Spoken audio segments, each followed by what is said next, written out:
Bonjour, bienvenue sur le vlog de Memories Rec. Aujourd'hui, je vais vous parler d'une technique que j'ai utilisée lorsque j'ai tourné The Chase 2. À l'époque, j'avais seulement une caméra GoPro. C'est super bien pour prendre un panorama. C'est une caméra sportive, donc c'est un focus incroyable sur tout. Mais on peut pas avoir un focus sur le personnage et avoir le background en arrière en blur, donc brouillé. Ça fait moins un effet cinématographique. Par contre, c'est super hot pour plein d'angles. On peut mettre ça sur des voitures, des capots à l'intérieur. On peut les mettre dans des angles totalement différents d'une caméra régulière. On peut la tenir très près du sol, la lancer dans les airs, l'accrocher à un plafond. On peut mettre ça partout, les GoPro. Vu que j'avais seulement ça pour tourner et que je voulais créer un effet de jour-nuit, ça me donnait un problème. Si je mettais mon background qui était foncé pour donner mon effet de nuit, mon personnage disparaissait presque au complet dans l'écran. Donc j'ai utilisé la rotoscopie. Ce que c'est la rotoscopie, c'est prendre une image et la dissocier, exemple, d'un fond d'écran.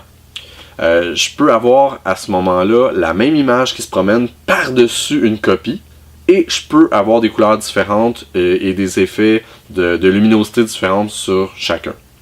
Je peux également mettre le fond d'écran qui va être le décor qui va être brouillé et mon personnage qu'on peut faire le focus comme qu'on voit dans les caméras utilisées pour les TV shows et les films. Donc voici un petit peu un exemple. Alors ici on voit mon personnage principal. On rajoute le background, on s'en va sur le personnage principal. On peut commencer la rotoscopie en appuyant sur ce bouton-là. On sélectionne le personnage principal et bien sûr des fois ça va déborder. À cause des arbres et de la couleur des cheveux, il ne distingue pas bien la différence entre les deux. Avec le bouton Alt que je maintiens, le curseur devient rouge et je peux enlever des portions jusqu'à temps que j'ai quelque chose de correct. Par contre ici, pour sauver du temps, j'ai fait une pré-rotoscopie. Donc ici, on va aller sélectionner le personnage qu'on voit déjà qui est déjà découpé.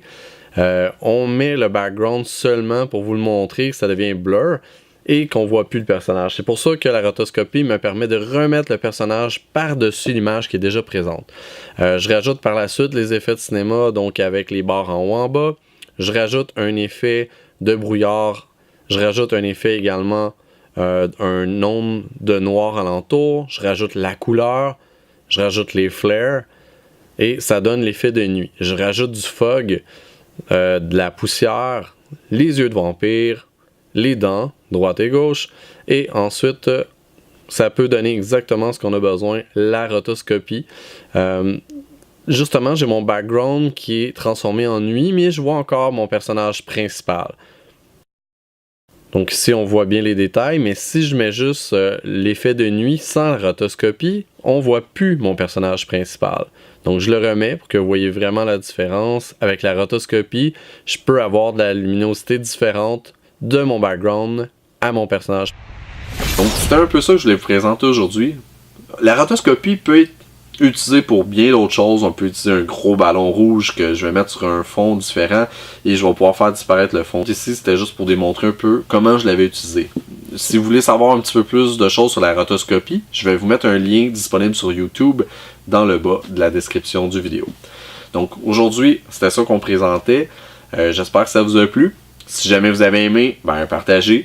N'oubliez pas que vous pouvez nous suivre maintenant sur YouTube et Facebook. Donc vous pouvez nous regarder sur votre plateforme préférée. D'ici le prochain vlog, faites attention à vous et on se revoit bientôt.